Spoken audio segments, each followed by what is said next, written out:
Hi, my name's Bill Mason from Mason & Mason. I'm a real estate attorney in Garden City, New York, and this is real estate from an attorney's perspective. All right, so what I wanted to talk to you about today was what to look for when you're hiring a management company, and especially when you're hiring a management company out of state. I guess I want to tell you a little bit about myself before I start the video. So in addition to me being a real estate attorney for over 20 years, I'm also a real estate investor. I've been a real estate investor for as long as I've been an attorney. I have properties in 3 different states. I've managed and owned properties, everything from simple residential houses and condos to office buildings, retail shopping centers, and warehouse space. I guess the properties that I manage out of state kind of triggered me to do this video because over the years, I've just had so many different things happen to me, and I felt like I wanted to do this video and tell the people the things that I look out for, things I'd like you to look out for to try to protect yourself so you can not get hurt. When you're buying property out of state, it's really important that you choose the right management company. It's one of the most crucial decisions that you make, and in so many ways, it could lead to the success or the failure of what you're doing. You know, if you have a bad management company, you know, I can't even tell you the headaches that you'll have with tenants leaving, you know, dishonesty with repairs, and just a mess. All right. So these are the things I kind of think about when I'm hiring a management company. So the first thing you want to do is you want to try to make sure that it's a company that's been around for a long period of time. They have a proven track record in that area. They're familiar with the property class of real estate that you want to rent out, right? So you want to know that if your market class is office, warehouse, retail, residential, you know, that's what they do, that, you know, they're focused on that type of real estate, and they have a large portfolio of those types of property that they manage, and you want to make sure that they've been doing that for a long time, all right? And then another thing that you probably want to do to break it down even further is you want to make sure that, let's just say for argument's sake, that you have a single family house portfolio, right? And but you're in the Section 8 market. So that's like a further subclass to me in that residential market, where you want to further break it down and say, hey, okay, I see that you do residential property management, but do you also do Section 8? And what's your relationship with Section 8? And, you know, that's a whole nother thing that you need to have a certain skill set for and the resources to manage, okay? So that would be something that I would really try to look into before you hired any management company. And I wouldn't try to get a management company off of YouTube or for the internet or anything like that. I would try to go to a realtor that you've been dealing with, that you trust, your attorney, a landlord in the area, and let them give you a referral to someone that they've dealt with and that they can endorse, you know, that they've known has been in the market, that they've had good experiences with. This way, you know that you're getting a good start, you know, when you're starting. Once you do decide who you're going to start to consider for management of your property, don't be afraid to interview them. Don't just call them on the phone, ask them what their price is, and sign a contract. You know, with me is I treat them like anyone else that I'm hiring for a job at my law firm, right? So I set up a time to speak to the manager or the person that's going to handle my property, and I try to set out my expectations for what they're going to do right from the beginning. Okay, so I'm very clear, and I have like a punch list of things I go over with them, and this is what I expect. So the first thing that I bring up always is communication and the ability to get in touch with them. So in my years of doing this, I find that that's always the biggest problem I have with my management companies. It's very hard to get in touch with them. There's not sufficient communication. I'm not a big advocate of them just wanting to work off of email, and especially me emailing them in a 24 to 48 hour later response. I want to know that I can call them on the phone and discuss an issue and not have to go back and forth with emails. To me, that's important, okay? I also, besides wanting them to understand that I need them to have good communications with me and getting back to me timely, is I want them to understand that I expect that same amount of communication with my tenants And I explained to them that I don't look at the people renting my house as tenants. I look at them as my customers. And if I don't treat my customers well, just like in any other business, I'm not going to have any customers. So when you don't treat your tenants well and you don't be responsive to them, you wind up having damage to units, disgruntled people living there, less likely to pay the rent, and you have people move out. And what happens is when they move out, then you have lost rent, you have leasing fees you have to pay, and you have to pay fees to prepare the unit to be released. So it's just as important that they're responsive to your tenants or your customers as they are to you. All right. And the other thing I go over with them too is that, I don't want to have to chase you to find out, hey, has a unit been leased? Hey, is a tenant not paying? Hey, has, an eviction been completed? I expect them to be proactive and send me updates when things are going on with my properties.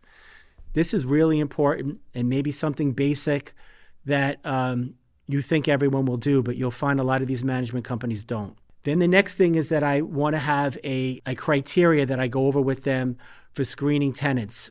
If they don't have like a robust and defined criteria for who they're going to rent to, that's a big red flag. You want to know exactly what they're considering and what they're doing before that they're going to rent to any of your tenants, that you might have, because you don't want to have people that are not going to pay the rent and you're sitting there going through a 6-month eviction with no rent, or people that damage the property. These are all things that you need to discuss with them in advance, all right? And then the other thing is, I was shocked the first time I was dealing with a property manager to find out how many tenants each manager at the company was dealing with. So, some of these property managers, they have each like rep dealing with 200 tenants, 250 tenants. That's a lot of tenants. And in my head, how do they possibly have the time to deal with you and your tenants if they do that? Okay. So that's really important to me and something I want to know, like you're not going to have more than 100 to 150 tenants to deal with, that's probably the max. Then the next thing you want to do is, if you do think you want to hire them, you want to have a written agreement with them and you want to read that contract. What they're going to do is they're going to say, hey, great, we're going to send you a DocuSign. And I think that most people just sign the DocuSign and send it back. You need to read through that and see what it says. What are they charging you as a monthly management fee? Like that's usually the percentage of the rent, anywhere from 6 to 10% of the rent. Are they charging you any additional fees? Are they, if the tenant pays late, who keeps the late fee? A lot of the rental companies, they say they keep the rent fee because it's more work for them to collect. Are they keeping the interest on the security deposits? That's all money that adds up if you start to have a lot of properties. Another thing you want to be aware of is that what other fees are they charging you? Like, are they charging you a cancellation fee if you want to break away from them? I've seen them charge, anywhere from a month's rent if you break away, or whatever they would have realized until the end of the lease term. You want to have a mechanism to be able to cancel if you're unhappy, especially when you're starting out with a brand new management company. What are the releasing fees? All these fees, they can all really add up, and you can go from something that cash flows to something that does it really quickly. So you want to make sure you understand that. You want to understand who's holding the security deposits. If they're holding the security deposits, do they have a surety bond in place to make sure that, that if the deposits get stolen or mishandled, that you're not the one that's footing the bill for it. Because, at the end, you're the person that owns the property, and you're the one that they're going to look to, all right? You also want to make sure that they're properly licensed and they have the proper insurances, so that if there's actually, some type of problem there where it could, someone gets injured and it's this management company's negligent, it doesn't go against just your insurance for their negligence. Or, there's a lot of little villages and towns that require property management companies to be licensed, and you don't want to be in the middle of getting fines and violations on your property because of this. All right. So these are important things to consider before you hire a property management company. All right. I want to back up on something I passed over when I was talking about screening the tenants. You also want to have a criteria established for repairs. Now, I know you want to maintain your property, and you do need to maintain your property, right? You don't want to have any unsafe conditions there or unhappy tenants. Most of these contracts have in the contract that the property management company charge a 10% markup or some type of markup on the repairs. And what I've found is some of these management companies, what they do is they promote work with your tenants. And before you know it, you got no cash flow because you're constantly making repairs that may not have been necessary. So I think you really want to have a criteria and discuss that up front with them so you don't wind up with a lot of repairs that you didn't authorize or that, are told to the tenant and then the tenant is disgruntled unless they get done. All right. So that's another thing that I want to back up on. And the other thing I want to back up on is you want to make sure that the property management company has like an online portal or something along those lines that you can go on and you can see, hey, these are the repairs that were done and this is the rent that came in, all these types of things, so you can monitor what they're doing. All right. So now, once you've decided to hire the management company, it's not set it and forget it, okay? So I'm going to tell you, I have a decent amount of out-of-state properties, and I am very careful to monitor my management companies after I've given them a job. I can tell you that when I go through my statements, I was thinking about it today, I very rarely or probably almost never have seen a mistake on a statement in my favor, but I've caught countless statements in the management company's favor where they've, mischarged me. So you have to go over those statements every month. It's very, very important. And I'm going to talk to you about something else. Whenever you authorize a major repair, you need to have somebody independently check it out, okay? I'm going to tell you 2 stories about things that just happened to me in the last 6 months with 2 major Birmingham, Alabama management companies. One of them, which is all over YouTube, that is constantly, posting videos, and what a great company they are. They're a national company. I have 2 townhouses next to each other in Birmingham, and the management company had told me that the air conditioning systems were no good, HVAC, and there was about $4,500 to replace each system. I said, okay, and I authorized the repair based on them telling me that basically the systems were as old as the unit.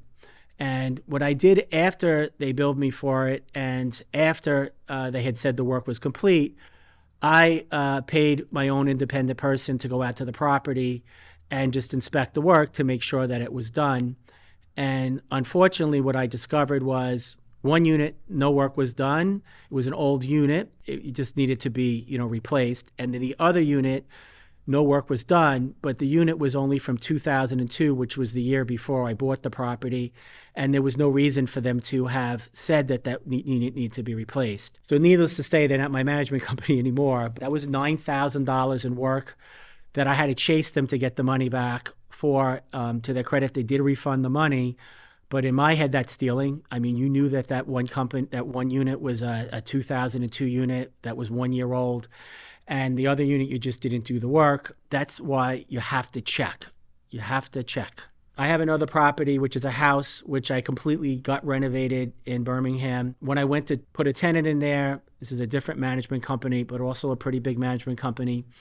They said that they couldn't get the gas turned on because piping in the house had a lot of leaks. It wouldn't hold for what they call a pressure test. I felt like my contractor would have brought that up to me if he thought that the HVAC system and the heating system wasn't up to code. So I reached out to them. They said they didn't think that there was a problem with it. I hired my own plumber to go down and do a pressure test. And of course, there was nothing wrong with it. It was doubly verified by the building inspector because in this area, they actually have the building inspector go out and witness the pressure test before they turn the gas on. And that was like a $4,000 bill that would have been sent to me for something that just never would have needed to be done. So, I'm not saying everybody's dishonest, but, those are 2 major things that happened, in a very short period of time with 2 major management companies to me that I wanted to pass on to you. And I just think it's important that, you're vigilant when you're dealing with properties out of state. There are some great management companies, and I'm not saying that they're all like that, but you need to protect yourself. And what I've found is that when management companies know that I'm going to check their work, that means auditing all their bills they send me, checking everything's right, any repairs, things go better because they know they're being checked. And when you're out of state, there's always that temptation to be dishonest about things. So I just think that that's something you really, really got to think about. You have to put a lot of work into choosing the right management company so that, all the work that you've done to choose the right property and rehab the right property and get the right tenant isn't lost. These are really, really important things that I can't stress to you enough. I'm not saying that hiring a management company is a bad idea, or that you can't manage out of state. I'm doing it with about 20 different tenants, doing it with some pretty good success. But you just have to do the right thing and vet the management company carefully, and then always monitor them afterwards so that you're not dealing with people stealing from you. If you do these steps, I think that you'll find that you'll be in good shape. This is a topic I wanted to talk about because I can't tell you how much time and experience and pitfalls I've gone through personally to be able to put this together and tell you about these things. If anybody ever wanted to talk about it or had any questions about what we're talking about, you can give me a call. My number is 516-739-3090. I'd be happy to talk to you about it. I think that, being a real estate investor is a great thing, but just like anything else, you got to be careful with what you do so you don't lose money. You're dealing with a lot of money on these investments. All right, so my name's Bill Mason from Mason & Mason. This is Real Estate from an Attorney's Perspective, and I appreciate you watching. Thanks very much. Please like and share, subscribe. Thank you.